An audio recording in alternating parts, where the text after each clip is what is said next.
Well, hi everybody. Meteorologist Joe Chaffee here. It's a Monday night, the 28th of January.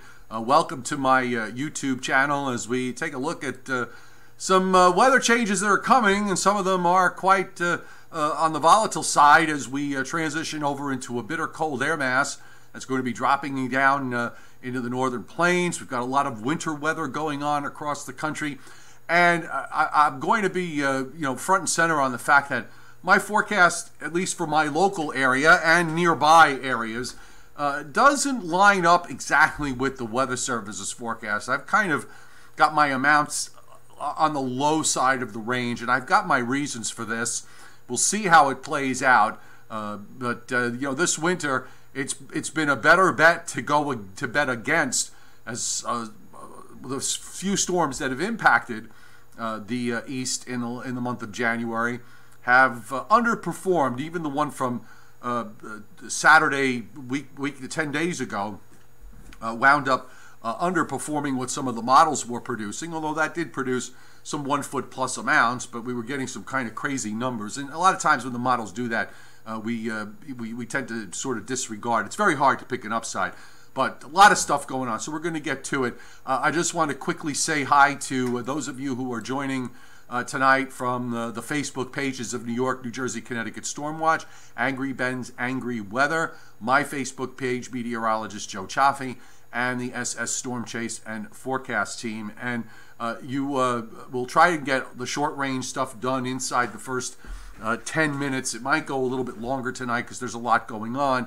And then we're going to expand out and take a look at what the implications are down the road. So, a couple of things. First off, there's a little bit of silliness going on the watches and warnings map, and I'll get to that in a second. Let's describe what's happening. We are seeing winter storm warnings still up for eastern Wisconsin, much of the state of Michigan, upper and lower peninsula, with advisories surrounding those areas. In the northeast, we've got winter storm warnings for northeast Pennsylvania up the Catskills into north central New York. Advisories on either side of that. We've got a cluster of winter storm watches that are up from the upper Hudson Valley into a couple of counties into western Massachusetts. And then sort of a smattering of counties on the southern edge there in northern Massachusetts under a watch. And then we've got warnings up for Vermont, New Hampshire, and Maine with a watch in eastern Maine. Advisories down in northern New Jersey, the Hudson Valley, but the northeastern counties of New Jersey not in it at the moment. Those advisories extend into the eastern half of Pennsylvania and run southward into central and eastern Maryland, including Washington, D.C. and Baltimore. Then you got a bit of a break, and then you've got winter weather advisories through the central and southern Appalachians that change to winter storm warnings in southwestern North Carolina, northern Georgia. Atlanta is on the advisory side, northern Georgia, northernmost Georgia under a winter storm warning, the northern half of Alabama, and a good chunk of central Mississippi under winter storm warnings with advisories on either side, and those advisories extend out into parts of northern Louisiana. The lighter blues that you see around the Great Lakes and Northern Plains, wind chill warnings, wind chill advisories. It's going to be brutal up there with temperatures down between -20 and -30 or lower, and wind chills that are probably going to be running into the -40, -50 range. The West is quiet.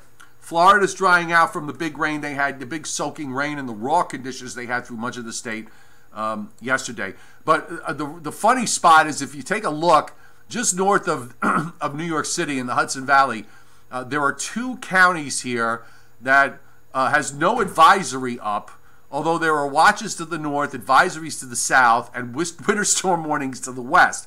And this area is where the Weather Service is actually forecasting 4 or more inches.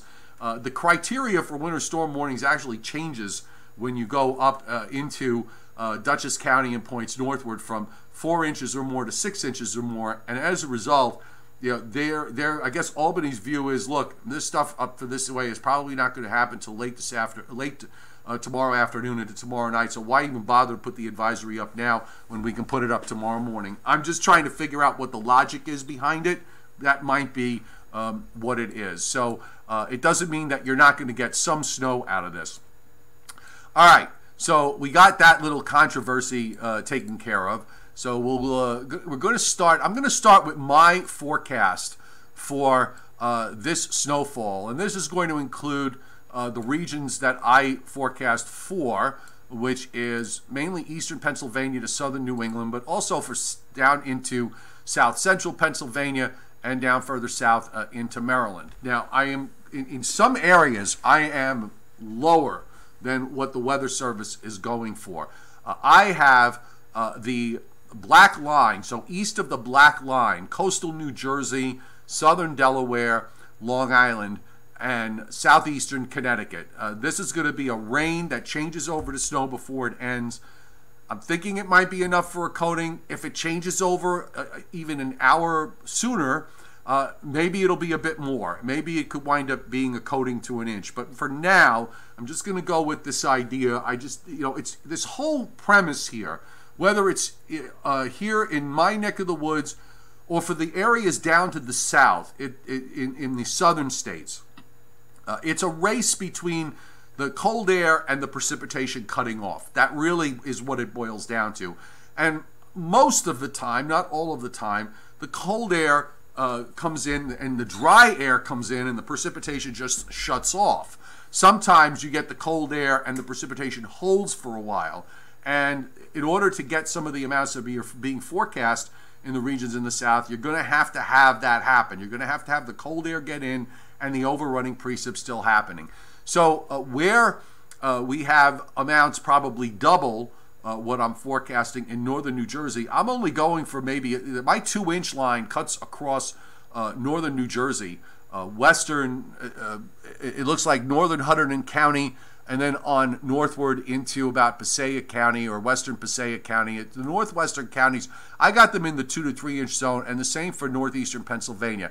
That 3-inch line cuts southwestward into Reading, and then, to Harrisburg. So it goes basically from Scranton to Harrisburg. I've got a 3-inch line here, and a 4-inch line that runs in between Scranton and to just east of State College to Altoona. The 3-inch line runs down into Maryland to about Hagerstown. The 2-inch line pretty much cuts across Baltimore and just goes northwest of Washington. And then you've got that 1-inch line east of Philadelphia, east of Trenton to about Edison, Newark, just west of New York City, and then down into lower Westchester County, and then on up through Connecticut, Waterbury to Hartford, and so on. So I understand that I'm going lower, and my reason being that I'm just not overly impressed by all of this with regards to this Arctic front that is going through.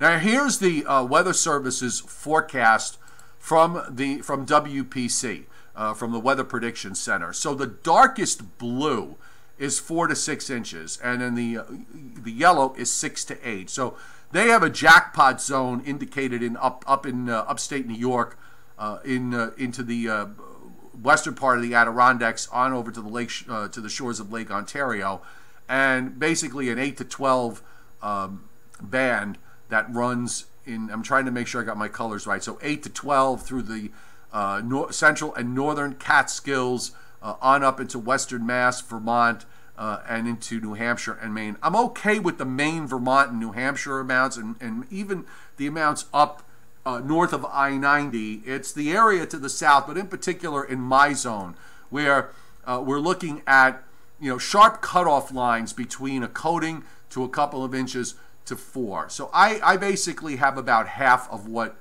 they're going for. Where they've got the 4 to 6, I've got 2 to 3. And they have the 3-inch line running down through 3 inches or more, running through much of south central PA, down into north central Maryland, and then the amounts decrease from there. Now, if you look down in the southern states, it's all pinned back along and west of I-81 in the Blue Ridge Mountains, in West Virginia, and then down into the mountains of Tennessee, northern Georgia, and northern part of Alabama and Mississippi. So the area down in Mississippi, northern Alabama, northwest Georgia, and even into the mountains of eastern Tennessee, western North Carolina, a lot of this is going to really hinge on whether the precip cuts off or not. It's literally kind of like a stick when you look at it on the radar. So the snowfall so far in the last 48 hours, Chicago doing quite well with 6 inches, Milwaukee 6 inches, and La Crosse getting 8, and going up further west of Rochester, we're looking at 8-inch amounts, and then the amounts decrease as you go south into Illinois with amounts of about 2 inches near Peoria, Davenport getting about 4. Further to the east, near South Bend, on the edge of 4 to 6, you can see how it kind of loops around the base of the lake, and the snow. Now these totals, probably there are some additional totals that fell today. This is, it doesn't say, it says the last 48 hours, but I'm not sure exactly what the end time is. So it might be as of 4 o'clock this afternoon. I wish they would put a time in terms of hours on the hour on this, but they don't. So we'll have to wait to see what it has for tomorrow. And that area, by the way, extends all the way up northwestward into the Dakotas. Now we know at this area where they had the blizzard warnings, the snowfall was in the range of 4 to 6 inches. It wasn't. It was enough snowfall where you had heavier snow coming down, combining with the bitter cold temperatures and the strong winds. You really basically had the old definition of the blizzard met in that area of the Dakotas and in western Minnesota because they took the temperature criteria off. There's lake effect action in the last 48 hours near and south and west of Buffalo, in southwestern New York, down to just outside of Cleveland. Also in north central New York, coming off of Lake Ontario. Over the weekend, there was this east-west band that just kind of sat there for a day and a half, and on up into upstate Vermont, New Hampshire, and on up into Maine. Some pockets that did very well in terms of snowfall. So here's the surface map as of 1 o'clock this afternoon. Let's see if we can pull down the 21Z 4 o'clock map and take a look at what it has. So there's your low as the map loads. Now in southwestern Michigan, temperatures were in the single digits in Chicago. They rose up into the 20s. They're going to disappear before those numbers are going to disappear before too long.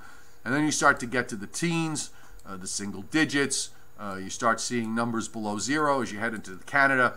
And the Arctic front has yet to pass. That is going to be coming down, and you're going to see that bitter cold air start to move in during the night.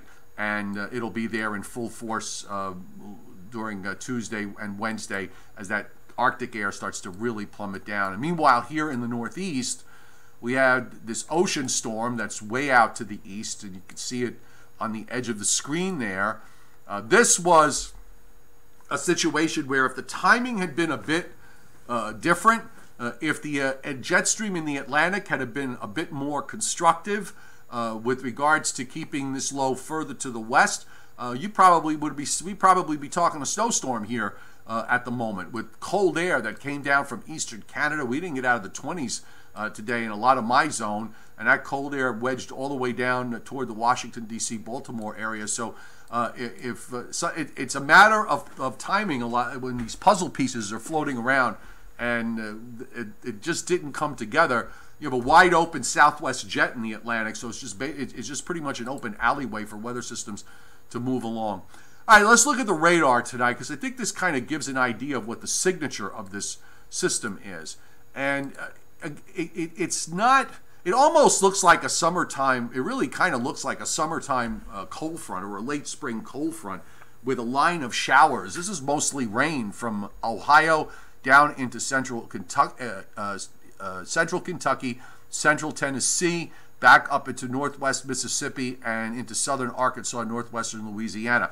That's a very, very narrow band of precip we're looking at here. So this is why I'm concerned from the standpoint of the forecast that you're going to get precip starting as rain across the southern regions. It turns over to snow, but how much are you going to have? How much are you going to have left with regards to what's on the radar when that happens? Now, there is going to be a little bit of an expansion of this as we go through the night, so we're going to have to, for snow lovers, you're going to have to count on this happening. And by the way, at the same time, the northern end of this is going to be pivoting into that cold air, that is sitting over me. How much of this is going to be around as we go through the overnight and into tomorrow? The air over me at the moment is pretty is fairly dry. So we'll see how much of this lasts as it moves eastward, how much of it winds up evaporating before it reaches the ground. So a lot of players, a lot of complications. And of course, we still have some leftover snow tonight going on in Michigan, where we still have these winter storm warnings up and some snow still happening in and around Chicago, although that appears to be winding down.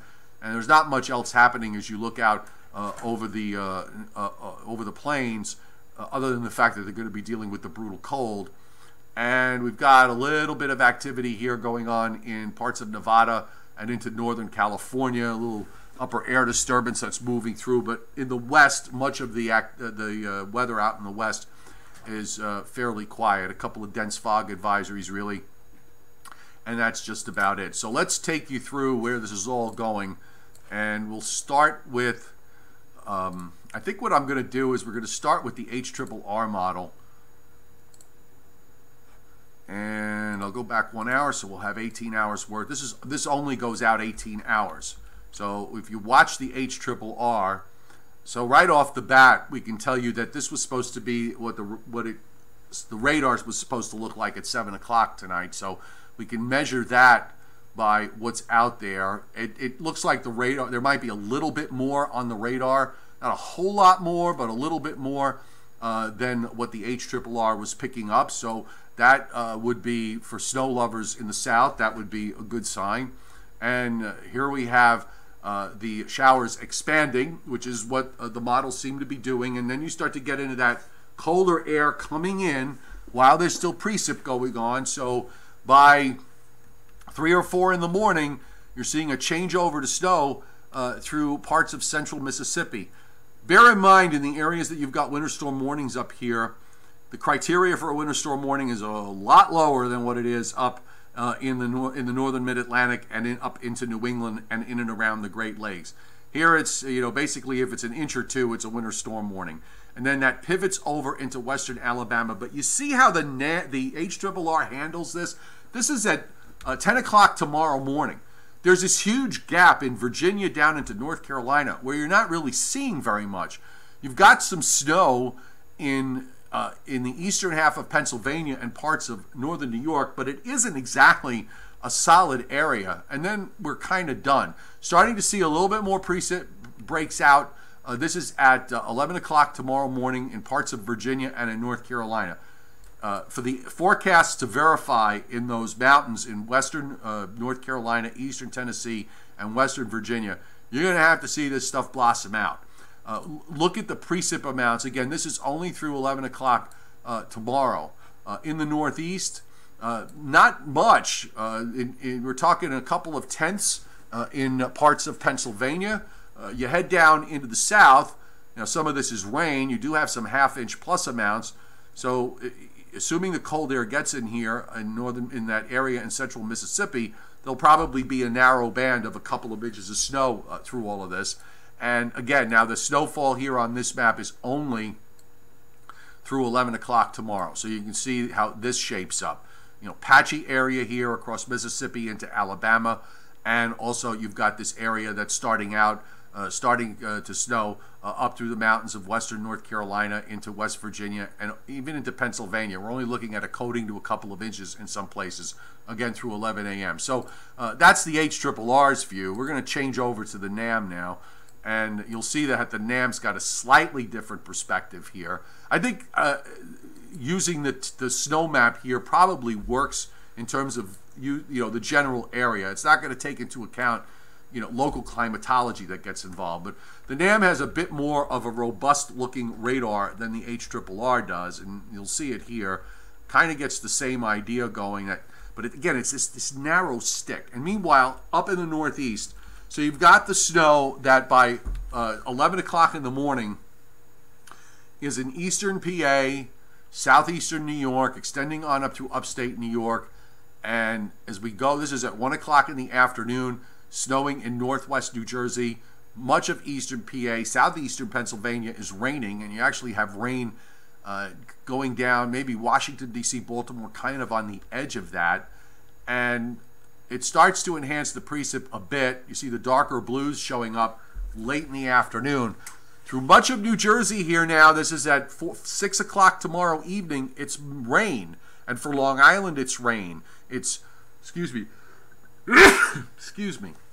It's snow as you go up into central and northern Connecticut, snow on up the Hudson Valley, snow in the northwestern corner of New Jersey, eastern Pennsylvania, down into Maryland and into northeastern Virginia. But it moves along.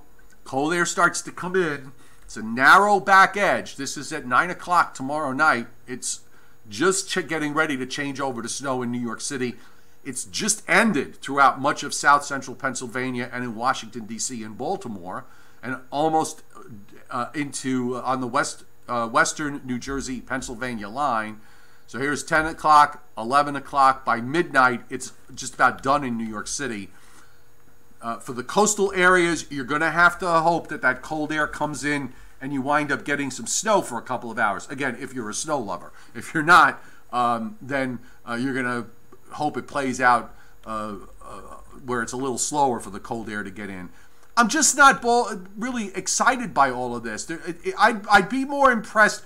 There's a surface low that's developing well east of the Virginia coast here at about 37.6 and about 70. I mean, if that were more tucked in, just off the New Jersey coast, as some models were showing back a few days ago, then I think you could make a case that you would wind up with colder air coming in faster and the precip getting enhanced. I'm just not really that thrilled with this. The precip gets enhanced more as the low starts to lift to the northeast and the whole system moves into eastern New England. And the low heads up into eastern Maine and eventually into New Brunswick.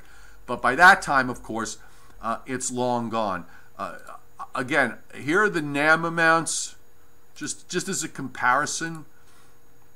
Now the NAM has a little patch of 4+ inch snows in the Catskills, another patch in eastern Pennsylvania, maybe touching northwest New Jersey, but then it drops off considerably once you go into New Jersey, say west of 287. That's where you get the 2-inch plus line. That runs down into southeast PA to just near Philadelphia, Baltimore, Washington, kind of inside that 2 to 3 inch zone. It's not an unreasonable look to it. The GFS actually is a bit more bullish, which is a little unusual. Usually the GFS is the one that's kind of trailing all this, but here are the snow amounts on the GFS. So the GFS is a bit more bullish in northern New Jersey and in eastern Pennsylvania with some 4 and 5 inch numbers. But you know what? You're going to have to get every snowflake accounted for, I think, in order for that to happen. And of course, the greater amounts as you head up into upstate New York. I may be underdone here admittedly, I may be underdone in places like western Massachusetts, perhaps, and in northern Litchfield County in Connecticut and on up into southern Vermont. I may have that 2-inch line tilted too far to the north and west. I just wish I could feel more confident about the amount of precip that we're going to wind up out of this. I never like seeing, sticks of moisture. The GFS actually is, fairly robust with liquid precip, say in the Hudson Valley. In New Jersey, it's 3 4/10 of liquid. Again, if you're going to want some bigger, higher amounts, the Weather Service amounts, you better hope that every flake is accounted for. And you've got an area of 1/2 inch in southeastern Pennsylvania into north central Maryland. I mean, I don't know how much of that is going to be snow. I think there's going to be some rain involved. Here's another thing that bothers me. Take a look at the GFS, which is actually in some respects colder, depending on how you look at it. But take a look at, I'm going to put the contours here of the third. I want you to follow the 32-degree line. Okay, this is tomorrow morning. The 25-degree line is in northwest New Jersey. Then you've got the 30-degree line that runs north and west of D.C., Baltimore, into south of Wilmington, east of Philadelphia, or just barely east of Philadelphia, north and west of New York City, just inland of southern Connecticut. look out in the ocean. You see where the red lines, that kind of, are finger. It almost looks like a finger is poking from off the ocean northwestward toward Long Island. So that's warm air that's going to be pushing up northward.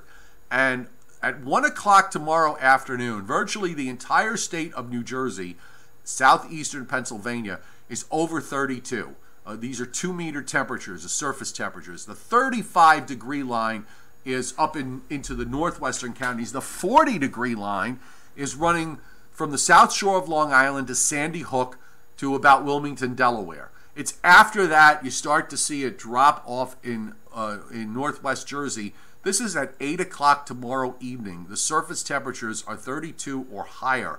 Okay, again, this is why. Now look, if you wind up with intensity, if it's cold enough aloft, and it probably will be at this point, if it's cold enough aloft and you get intensity, these surface temperatures are going to be off by as much as 5 degrees, and that 32-degree line could very well be down closer to New York City.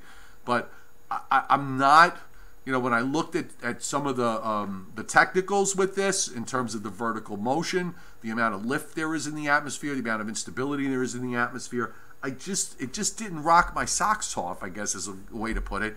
And by 1 o'clock in the morning, the temperatures across New Jersey now have dropped considerably. So between 7 and 1 o'clock, you get a big collapse.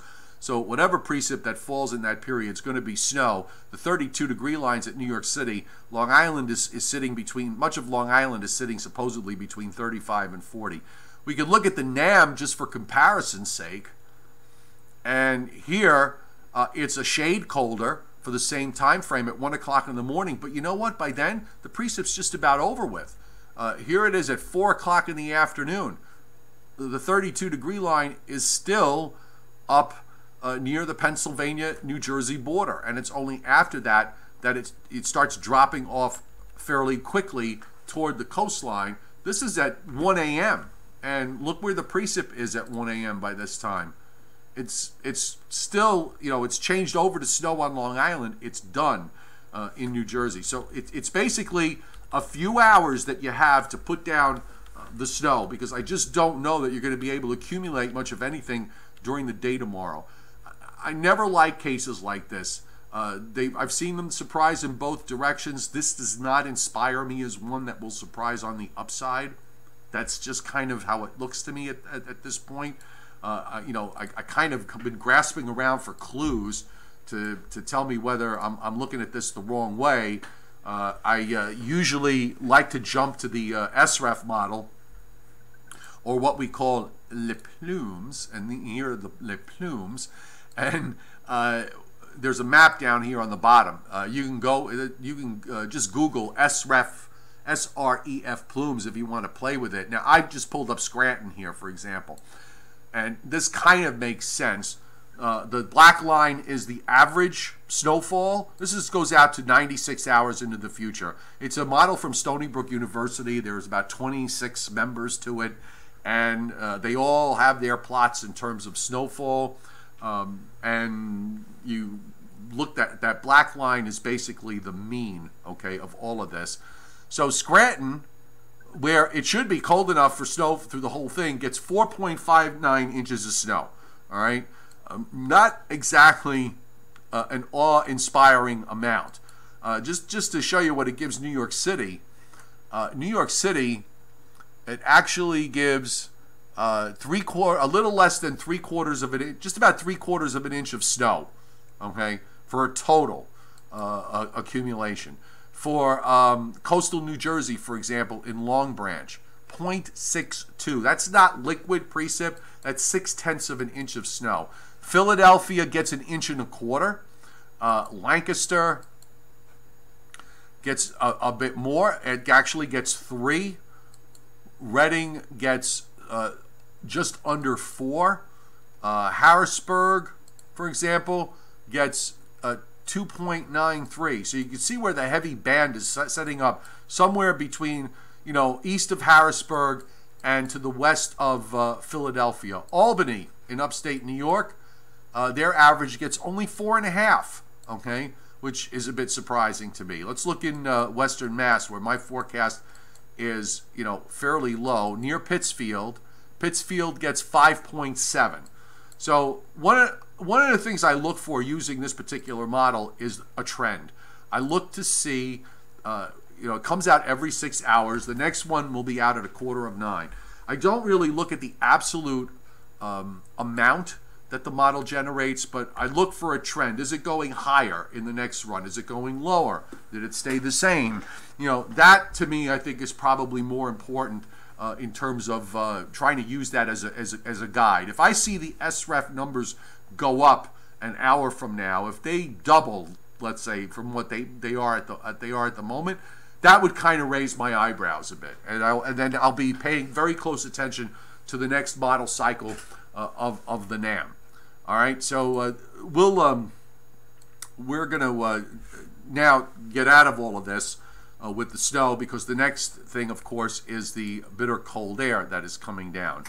And this is very, very cold air we're talking about here. We'll look at the NAM 2-meter temperatures. Sometimes there's a certain point where the number gets too low or too high, and it almost becomes meaningless, because it's such a it's a rare number, and the double digits. If you don't live up there, if you don't live up in these areas, it's kind of hard to grasp. But starting with, we'll start with tomorrow morning. You'll notice that the cold air is really not yet. The bitter cold air has not arrived. There is another front that's coming through. You can kind of follow it here on the temperatures as they swing along. We're going to have to wait for that Arctic front to go by. This is Tuesday now. So you get that front to go by. Cold air sweeps in by Wednesday morning. You're probably going to have teens into western New Jersey. You've got single digits in western PA, and up in the northern plains down to the western lakes, minus 20 to minus 30 just about everywhere. There's even a minus 40 print up here in northern North Dakota. I'm not sure what that's supposed to represent. But Wednesday afternoon, there's going to be another front that will come through in the east, and I think there might be some snow showers and snow squalls with that. That could very well whiten the ground up in spots in my neck of the woods, my area, eastern PA to southern New England. And then the cold air, the bitter cold air, gets in for Thursday morning, where the NAM brings it down close to zero in New York City, below zero readings in much of PA, in Ohio, and then you start to get into the double-digit below zero readings when you go into Michigan and on up through Wisconsin and Minnesota and in eastern North Dakota. The core of that cold air is going to stay west and north of the big cities in the Northeast. Yeah, it's going to get bitter in Boston, but it's not going to go crazy below zero here. We're talking single digits to near zero for lows, not out of the teens for daytime highs on Thursday, and then another night of single digits Thursday night into Friday morning, and then we're going to start the moderating process.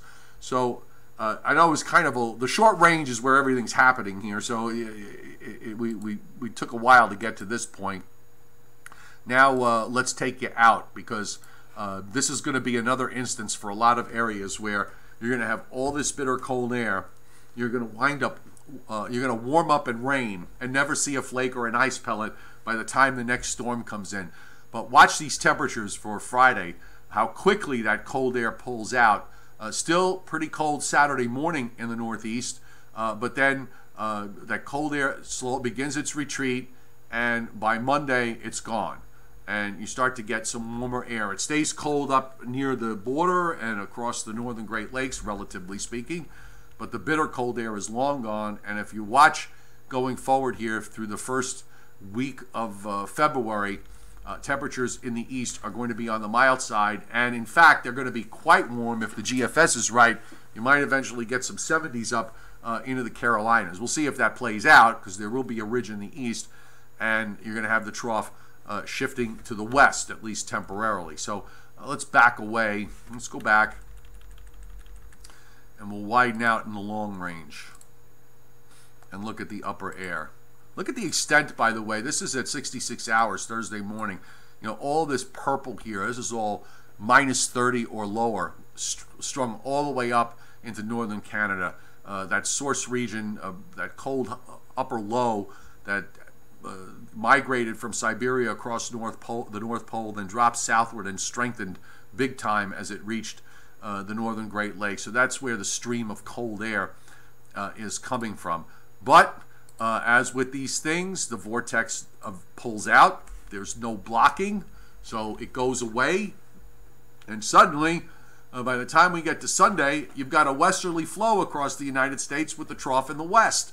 So action will shift to the west again, and there's going to be cold weather and snow and rain in the western part of the U.S., and short waves are going to start to move along. The only thing I did notice on this run is that over time, and this may have to come after day 8 or 9, there is a reestablishment of the trough in the east for the latter part of the forecast period. And it does, as always with the GFS, it loves to make it blocky in the 11 to 16 day time frame, and it does do that on this run. It is no guarantee for it to happen. It does, this run at least suggests that after about a week or so that we could see the pattern kind of flip back, and maybe that's where we're going to be dealing with going forward. I'm just kind of speculating openly on my part, in that you're going to wind up, perhaps for a week you're going to have the trough in the west, and it disappears, and then suddenly the trough comes back into the east. It stays for as long as it stays, and then it flips back to something else. Nothing that has real staying power. I'm just guessing here. There was a lot of gnashing of teeth yesterday that I noticed by a lot of folks that were, because the models were just, the long range on the models were just awful, okay, for winter weather lovers. And they were basically throwing in the towel and jumping off the cliff, relatively speaking. I don't know. Again, this is why I don't like getting too involved in all of this, especially getting involved with stuff with talking about months in advance and seasons in advance. It's just an exercise in complete futility, in my view, and it doesn't really serve much of a purpose, if you ask me. So just to take a look at Europe for my pals over in England and Ireland, as you enjoy a ridge that is sitting along the west coast of Europe at the moment with another deep trough in the Mediterranean. It was a big storm that attacked Turkey over the weekend. There's been video flying around that on the internet. Another deep trough coming in. This was what came in on Sunday. That was it actually back a couple of days ago going into the weekend. So you've got this trough that just came through yesterday, and pretty cold flow established from Greenland with another strong shortwave trough that comes in, and yet another one that comes in as we head into February 1st. And then it starts to kind of relax a little bit in a stronger ridge. This is now at February 5th, so we're a week from now. And then here comes the next system. So it looks like you're going to be dealing with cold weather overall. Let's take a look and see if that means any kind of snowfall for you guys in Western Europe and England and Scotland. So starting with tonight, actually some snow coming in for midnight tonight. So it might be snowing there, or rain changing to snow in Western England and on up into Scotland. And here comes some snow even into Ireland, pushing into Tuesday and Wednesday. A bit of a break. Here comes another low that dives down toward western France, and you got that easterly flow. You got somewhat of an easterly flow coming around the low there with some colder air. And then here comes another system going into the week Tuesday, February 5th, going to your west. So that brings more rain than anything else. So got a little opportunity here for some snow in England, Ireland, and Scotland over the next couple of days. And certainly it looks like you're probably getting some tonight. And of course you can see there's snow down into northern Spain, parts of France, and in the Alps. I'm still trying to kind of grasp an understanding about how the systems move around in Europe, because they move in all sorts of crazy directions sometimes. It's pretty hard for me dealing with the weather that I've dealt with in my career, watching here in the United States, where you know pretty much everything most of the time moves from west to east. Every once in a while you get some weird things that happen when you've got blocking going on, but when you don't, it's almost always, you know, you're dealing with stuff that's moving west to east or southwest to northeast. Here they move, you know, they move southeast and then they move east and then turn north, and sometimes then they back up northwest. You know, crazy stuff. All right, Canada. Our friends in Eastern Canada, we never want to leave them out. So we'll roll this back. And, of course, you know, with some of this bitter cold air coming into the United States, you're getting, that's well west of you, but you are getting some opportunities for rain and snow this week along about Wednesday into Thursday. And some light activity here on Friday. I guess some of that is, you know, your version of lake effect with the winds coming off the waters west of Newfoundland. And that westerly flow actually continues right into Saturday. A bit of a break there. Big storm being indicated there south of Greenland there, 943 low, wrapped around. Another weak system early next week. And then as the lows, the parade of lows in the United States start going to the west, and there's one that goes south of Nova Scotia and Newfoundland with some rain and snow, and then this is at about February 6th. So that's about day 8 on the long range, which I think is a pretty, you know, reasonable time frame. As far as what happens in the United States, watch this, folks. So here's your cold air. You got this huge polar high, this big dump of cold air. Now on Friday, as the warmer air starts to stream eastward, there's a little bit of warm advection snow here in West Virginia, and southern Pennsylvania. Hard to know whether that's exactly going to be there. Some of the models have that actually a bit further to the north. I think with the position of the high, it would probably be favorable for it to be more further south than further north, but we'll see. It's weak and not exactly worth the effort, but nonetheless, we follow. And a big storm coming into California here with some heavy rain and snow toward the next weekend, next Saturday. It moves into the southwest. And guess what? Ridge in the east now. So high moves off the east coast, and the next low is going to run toward the Great Lakes. Nothing exceptional, but as I said, look at the fact that in the Great Lakes, to go from this bitter, bitter cold air that is going to be there, and it warms up and rains. You barely see a flake or an ice pellet. That's when that happens. That's just, I don't know. It's just unacceptable, I guess, for snow lovers. And in the east, the same thing. Much of the east going to be just rain with this. As another low goes to the west at day 8, and another low goes to the west at day 9. Then it turns colder, and then after that, we're in la-la land as far as figuring out what's going to happen. So you get the idea, folks. I think I kind of made my point here. I'm not exactly thrilled with the prospects for snow with this thing for tomorrow into tomorrow night. At this point, I'm kind of sick of it in a way. It's just like, let it just play out and let's see what happens, and we'll take it from there. So, nice crowd tonight. Thanks, everybody, for being here. My neck is much better, by the way. Yesterday was my 60th birthday, and it played according to form by, I was getting neck spasms since last Friday, which made it really difficult to kind of do live streams, you know, just to sit still. But it is better today, knock on wood. And I got one of these neck things that I'm driving with. I wore it today, and it actually helped considerably. Maybe it helps keep my head up and kind of gets everything back into place. Let's hope it stays that way, because I don't want to be dealing. That pain was, you know, from the felt like my muscles were pulling.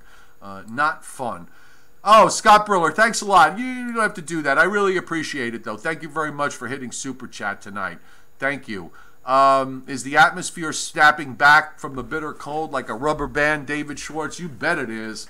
It's going to be, before you know it, we'll be here at Sunday, and we'll be looking at temperatures in the 40s and maybe even higher than that as that next weather system goes by to our north.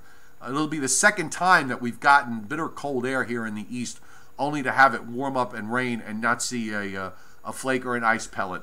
Okay, I knew, Peter Bigger, you were going to go to the 372 hour. Let me just make this one point. I saw it. Finally, at the last day, on the day 15 and 16, this run of the GFS has, basically on the map a perfect snowstorm. So in the Northeast and the Mid-Atlantic states. So you know that because it has it, it ain't ever going to be there. What is really remarkable, if you really think about how useless looking much beyond the 7 to 10 day time frame is on the models itself. It's always better to understand the general trend of where the weather is going rather than focus on the specifics.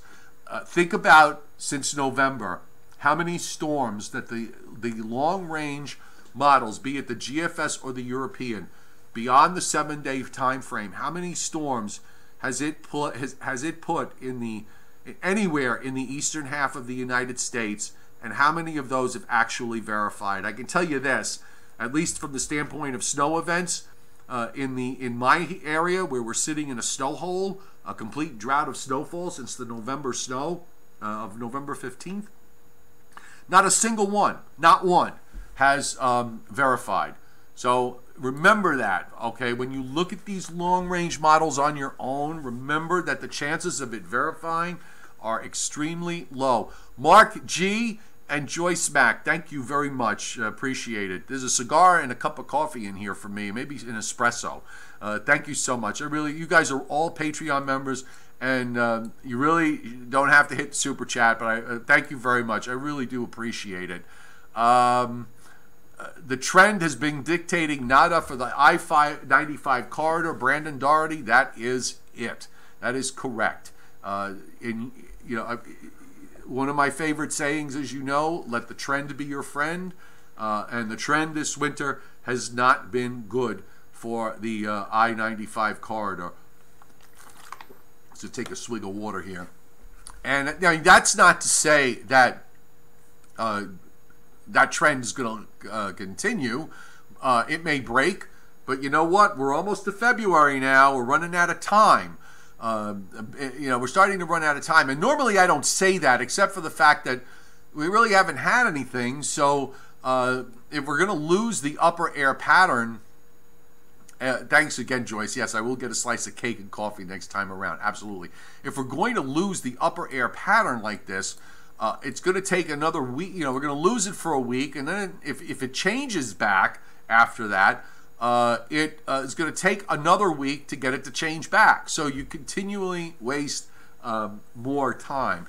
Paulette, Puxatani Phil. Okay, my view on this is that glorified rodent has a much better agent than I ever had representing him. And groundhogs, when braised with olive oil, when rubbed with olive oil and seasoned with rosemary and sage, and baked in a 350-degree oven, are absolutely delicious. Just kidding, or maybe not. There are great recipes for groundhog, by the way, online if you want to check them out. All right. A 31 degree, minus 31 nitrovert Wednesday morning with wind chills in southeast Minnesota. Schools are canceled today until Friday with wind chills dropping to minus 65. I did see that, and yes, their criteria for closing schools that the wind chill must be minus 35 or lower, and that will probably be the case. So rare to see it, especially up in your country where you're more used to the extreme cold than we are here in my neck of the woods. Yeah, that's pretty tough to get it that cold. It almost sounds as if you could almost freeze in place. There was a nasty tornado in Havana. Hope your cigars are okay. Well, I don't smoke Cubans, Timothy. I kind of like the Nicaraguan and the occasional Dominicans. I'm not big on the Cuban cigars, but that's just me. I kind of go against the grain. Everybody wants to have a grab for their Cuban because of their cachet, and the fact that they were embargoed made people want them more. But in reality, the quality of Cuban cigars is not nearly as good as it used to be many years ago. It's a currency for Cuba, so they just they're just making them, and they're not using they're not looking at the quality as much as they used to. At least that's what a lot of my friends that are well into this have told me. And in my experience, in the few Cubans that I've had, I've just kind of like I'd much rather have a good Nicaraguan cigar or a Dominican. In my never be a humble opinion, they're every bit as good. Yeah, the global warming eye roll. I saw a couple of things running around on Twitter with regards to this, because a lot of the really passionate snow weenies get crazy in winters like this, and you're seeing all sorts of reasons as to why. I have yet to see, but I'm sure it's going to come up, the fact that climate change means that it's never going to snow again in the I-95 corridor. All right, yeah, sure. I would just, again, point out, as I've pointed out many times, if you go back and look at the statistics, the last 18 winters have been more the oddity to see so many winters with high snowfall rates in the I-95 corridor.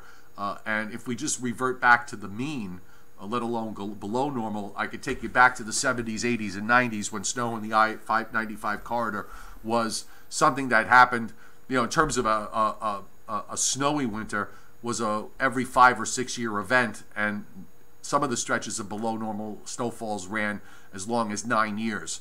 So we were bound to get, yes, Jason Barry, the plumes.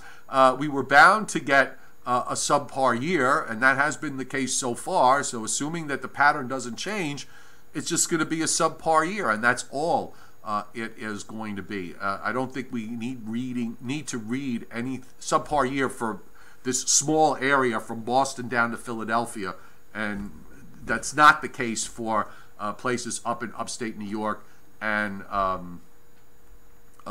back through Pennsylvania. I know, Peter, you weren't talking seriously. I get it.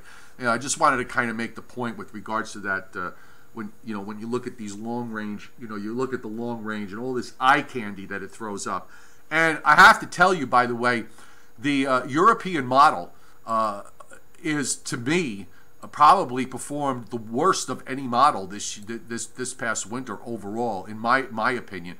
It's just been god awful with throwing up these eye candy snowstorms in the I-95 corridor. I think it's done it 3 or 4 times now, where it's shown it in the 7 to 10 day time frame, and it's never come to be.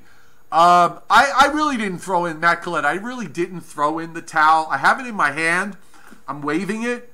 I might attempt to throw it, but I'm not quite throwing in the towel yet. Actually, see, I have to tell you, honestly, I look at it, when I go into these winters, when I go into the winters from the standpoint of forecasting it, I go in with basically, 2 hearts. Let's put it that way. The kid heart in me wants to see snow, and then the professional heart in me has got to, do the professional job, which is to look at things in an objective way and forecast. And that's where, when I'm doing my videos, when I'm on TV, when I'm forecasting, whatever, that's where I'm at. I'm on the objective side. The weenie side, I have to suppress a bit.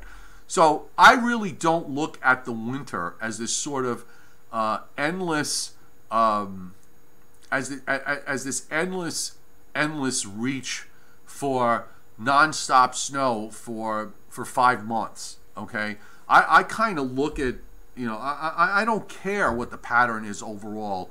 I don't worry. In November, I'm not worried about January. I'm not worried about February, or maybe I'm kind of peaking toward the end of November or something like that. I'm looking for clues to see where the winter is taking us. So I stay mainly inside that 2-week time frame, and especially back inside the 7-day time frame. So I kind of take the changes as they roll along. I've seen winters with volatility. I've seen winters where we lock in. There is a central theme that develops over time. So I kind of look at it that way. I go a week to 10 days at a time. I've seen, it's quite possible that we could go into the middle of the month and maybe blocking will finally appear, the right kind of blocking.